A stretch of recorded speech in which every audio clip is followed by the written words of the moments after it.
Hello, আসসালামু আলাইকুম everyone. আপনারা সবাই কেমন আছেন? আমিও আলহামদুলিল্লাহ ভালো আছি। তো আজকে আমি রোজা ছিলাম, তো রোজা রেখে আমি একটু ঘুম থেকে লেট করে উঠেছিলাম। তো বাবুরা আমার যে ঘরে বানানো ফ্রোজেন পরোটা থাকে ওগুলো ওরা খুব সুন্দরভাবে ভেজে বাবুরা ডিম পোস্ট করে খেয়ে ফেলছে। তো সকালের নাস্তাটা তোমাদের সাথে আর শেয়ার করা হয় নাই। তো আমি দুপুরে উঠে সুন্দর করে, আমাদের দেশে বলে এটা রেহা, ঢাকা বলে কহি, তো আমি সুন্দরভাবে কহিটা কুচি কুচি করে কেটে নিয়ে তো আমি কহিটা ভাজি বসিয়ে দিলাম। দেন তোমরা অনেকে বলতে পারো যে আমি হলুদ দিই, কারণ আমাদের বাচ্চার যে বাবা উনি হলুদ ছাড়া তরকারি খায় না, এজন্য আমার হলুদ দিতে হয়। সো এজন্য আমি হলুদ দিই। তো আমার যে আদা রসুনের বাটা মশলার বক্সটা ওটা ডিপ করা ছিল, দেন আমি ওই ডিপটা ফ্রিজ থেকে বের করে পাশে রাখলাম, চুলার পাশে, যেন খুব তাড়াতাড়ি গলে যায়। এই তো আমার ভাজিটা আমি অন্য একটা চুলায় দিয়ে আমি এখানে তরকারিটা বসিয়ে ফেলবো। এই তো আমি আজকে কাঁচকলা দিয়ে ইলিশ মাছ রান্না করব। তো কিছু পেঁয়াজ আর কাঁচামরিচ খুব সুন্দরভাবে তেলে ভেজে নিচ্ছি। নেওয়ার পরে এখানে পরিমাণ মতো, ভাজাটা যখন হালকা বাদামি হয়ে যাবে তখন পরিমাণ মতো হলুদের গুঁড়া, মরিচের গুঁড়া, লবণ আর বাটা মশলা আমি কিছুটা দেই। অনেকে ইলিশ মাছে আদা রসুন দেয় না, কিন্তু আমি দেই। আর এদিক দিয়ে আমি ভাজিটা খুব সুন্দরভাবে বেড়ে নিচ্ছি, আর কাঁচকলাটা ধুয়ে রেখেছিলাম এটাও সুন্দরভাবে কষিয়ে নিতেছি।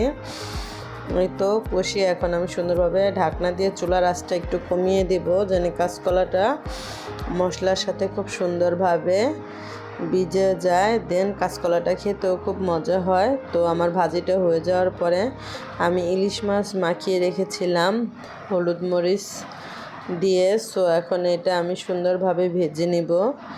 দেন এই তো আমি গরম তেলের ভিতরে মাছগুলি ভাজতেছি, আর এদিকে আমি আদা রসুন ব্লেন্ডার করলাম। আমি এখানে তরকারিটা কষিয়েছিলাম। তো দেখলাম যে তরকারিটা মোটামুটি কষিয়ে গেছে, পানির ভাবটাও চলে গেছে। এখন হয়তো বা পোড়া লাগতে পারে। সো আমি এখন সুন্দরভাবে কষিয়ে পানি দিয়ে দিলাম, পানি দিয়ে এটাকে সিদ্ধ করার জন্য দিব। তো এই তো আমি সিদ্ধর জন্য বসিয়ে দিলাম, আর এদিকে আমার মাছগুলি উল্টাপাল্টা করতেছি ভাজা হচ্ছে কিনা। দেন এই তো যখন আমার মাছগুলি ভাজা হয়ে যাবে, সো এই তো আমি এখন তরকারির ভিতরে প্রত্যেকটা মাছ খুব সুন্দরভাবে দিয়ে দিব। আর দুটো লেস রেখেছিলাম, ইচ্ছা ছিল হাতে ভর্তা বানাবো এই জন্য। আর সব মাছগুলো আমি কিন্তু কাঁচকলার ভিতরেই দিয়ে দিলাম। দিয়ে দেওয়ার পরে আমি প্যানটা গরম অবস্থায় কিছু তেল দিয়ে সেখানে আমি হলুদের গুঁড়া দিয়ে দিলাম। তারপরে কিছু বেগুন চাক করে কেটে আর কিছু কাঁচামরিচ দিয়ে দিলাম। যেহেতু আজকে আমি রোজা রেখেছি, তো শুকনো মরিচের ঝালটা আমার জন্য না খাওয়াই বেটার, এজন্য আমি কাঁচামরিচ দিয়ে দিলাম। তো এই তো আমার ভাজি ভর্তা প্রায় হয়ে গেছে। তো লাস্টের দিকে আমি কিছু কাঁচা পেঁয়াজ কেটে রেখেছিলাম, সেটাও ধুয়ে দিলাম। দেন এদিকে এই কাজগুলি শেষ করার পরে আমি চলে গেলাম, আমার বাচ্চাদের আজকে 10 দিনের জন্য স্কুল বন্ধ দিয়েছে, হিন্দুদের পূজা। সো আমি এখন বাচ্চাদের ড্রেসগুলি খুব সুন্দরভাবে ওয়াশ করার জন্য, একটু পরে কাজের খালা আসবে, তো আমি কাপড়গুলি খুব সুন্দরভাবে ভিজিয়ে দিলাম। আর দেখো আমার বেডরুমটা কি নোংরা ছিল, কারণ বাচ্চার ঘর নোংরাই বেশি থাকে। তো ট্রাই করি মোটামুটি পরিষ্কার থাকার জন্য। তো এই তো আমি একটা বিছনার চাদর আলাদা বিছিয়ে নিই। তারপরে আমি সবসময় আমার বেডের যে পুরনো বিছনাগুলি থাকে ওগুলি আমি সবসময় বিছানার নিচে বিছাই, কারণ আমার বাচ্চারা অনেক সময় শিস করে। সো সেটা যেন আমার ম্যাট্রিক্স বা জাজিমে না চলে যায়, এই জন্য করে। দেন এই তো আমি বিছনাটা খুব সুন্দরভাবে গুছিয়ে নিলাম। তো তোমাদের সাথে শেয়ার করলাম আমার বিছনা প্লাস আমার বিছনার আশেপাশের জায়গাগুলি। দেন এই তো আমার ঘরটা কিন্তু খুবই সুন্দর লাগতেছে, লালের সমাহার। তো এই তো তারপর আমি আমার এক হাতেই সব করতে হয়, আমার তো আর হেল্পিং হ্যান্ড শুধু ঘর মোছার জন্য আর কাপড় ধোয়ার জন্য আর কিছুর জন্য না। তো আমি রান্নাবান্নাগুলি আবার সব গুছিয়ে নিলাম। এদিক দিয়ে তাড়াতাড়ি এসে দেখি বুয়া আসছে, তাই আমি তাড়াতাড়ি করে বিছনাটা খুব সুন্দরভাবে ঝাড়ু দিয়ে আমার খাটটা হালকা করে মুছে নিলাম। আর কিছু কাপড় ছিল অবশিষ্ট, সেগুলো এখন ভাঁজ করতে পারবো না, দেন কালকে রাত্রে ভাঁজ করবো। এই জন্য আমি কাপড়গুলি বেবি ডয়ারের উপরে রেখে দিলাম। আর আন্টি ঘরগুলি মুছতেছিল। মোছা শেষ হওয়ার পরে আমার যে থালাবাটি ধোয়া, কারণ আন্টি ঘর মুছতে মুছতে আমি সুন্দর করে আমার রান্নাঘরটির থালাবাটি আর চুলা যদি মুছে ফেলে, আন্টি নিচটা খুব সুন্দর করে পরিষ্কার করে নেয়। তো এই তো আমার কাজ প্রায় শেষ। দেন এখন আমি আমার বড় বাচ্চাটাকে ভাত খাওয়াবো। ছোটোটা ঘুমাইতেছে, ওকে নুডলস খাইয়েছিলাম আর দুধ দিছি, ও ভাত না খেয়ে ঘুমিয়ে আছে।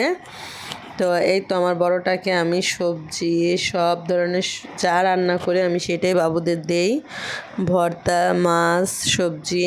ওর বয়সের অনেক বাচ্চা আছে, এরা কিন্তু এরকম শাকসবজি খায় না। দেন এই তো আন্টি পুরো ঘর মুছলো, তো আমি একটু সেটার ভিউ নিলাম যে আমার ঘরটা কেমন হলো বা কী। তারপর মেজোটাকে খেতে নিয়ে আসলাম, তো মেজোটাকে খাইয়ে দিচ্ছি। তো দুটোটাকে খাইয়ে দেওয়ার পরে এই তো সন্ধ্যার সময় আমার ইফতারের সময় হয়ে গেছে। দেন আমার আজকের ইফতার এগুলোই ছিল। সো আমি এখন এগুলো দিয়ে ইফতার করব। তো এই তো আমি লেবু পানি প্রথম খেয়ে নিলাম, তারপরে একটু কাঁচকলা খেলাম, কারণ কাঁচকলা আমার খুবই পছন্দ। পরে আমি আদার্স যে মাছ টাছ ছিল ওগুলো সব খেয়ে নিলাম। খেয়ে নেওয়ার পর কিছুক্ষণ পরে দেখি আমার আম্মু আমার জন্য পিঠা নিয়ে আসছে। ভাপা পিঠাটা একটা সময় আমার খুবই পছন্দ ছিল। সো এই তো ভাপা পিঠা আনছে, তো আমরা খাচ্ছি। তো জারিফ দেখেন খাচ্ছে, খেয়েছিল, ওর মুখে একটু ভরে আছে। দেন সেটাই আপনাদের সাথে শেয়ার করতেছি। জারিফ আর সাবিহার এই মজা মাস্তিগুলি আমার কাছে খুবই ভালো লাগে। সো ওদের জন্য দোয়া করবেন, ওদের যেন আল্লাহ ভালো রাখে, সুস্থ রাখে। অ্যান্ড এই তো, কারণ ছোটো বাচ্চারা আল্লাহর সবচেয়ে সুন্দর একটা সৃষ্টি। আমি ছোটো বাচ্চা খুবই পছন্দ করি। দেন এই তো আমার এই দুইটা বাচ্চা যখন খেলে আমার কাছে খুব ভালো লাগে। এই তো আজকে এই পর্যন্তই। প্লিজ ভালো লাগলে please subscribe me, please like, subscribe, follow please.